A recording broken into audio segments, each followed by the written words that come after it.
There is no more iconic dish in Louisiana than gumbo, but the flip side is there's no one way to make gumbo.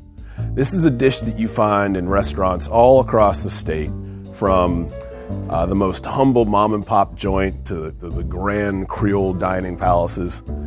But gumbo is most importantly home cooking. It starts in the Louisiana home, in that kitchen that Louisiana folks grew up in. And therefore, the topic of gumbo is bound to stir debate. Across the state, you're going to find different styles, but the two major points of difference is, are you having seafood gumbo or are you having chicken and sausage gumbo? These two things have a lot more in common than they do apart, but in between that gulf, there's a lot of room for delicious debate. One of the great things about gumbo is the way that it works in all of our local ingredients. And if you're talking about Louisiana, you know seafood is top of the list. So a seafood gumbo is really a showcase for some of the things that Louisiana does best. We're talking about shrimp. We're definitely talking about crab. Maybe there's oysters in there too.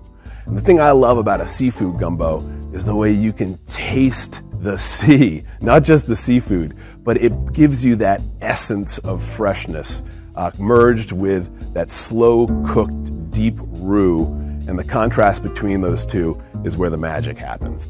Now for me, a seafood gumbo is the one I gravitate towards in the warmer months, which, let's face it, is most of the year in Louisiana. But if I'm sitting down to a bowl of gumbo, a seafood gumbo, that's going to be restorative, that's going to be refreshing, that's going to get me excited for the next course.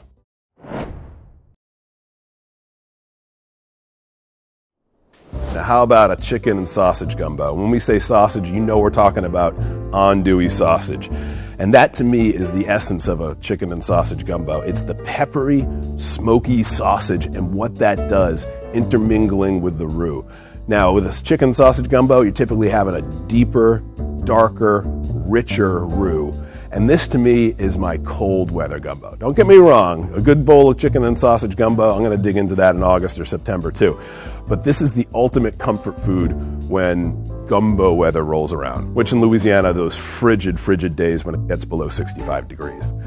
So this is the taste of comfort. This is the soul-stirring, satisfying gumbo. Whereas to me, seafood gumbo is your starter, your first course. Chicken and sausage gumbo can be the main act.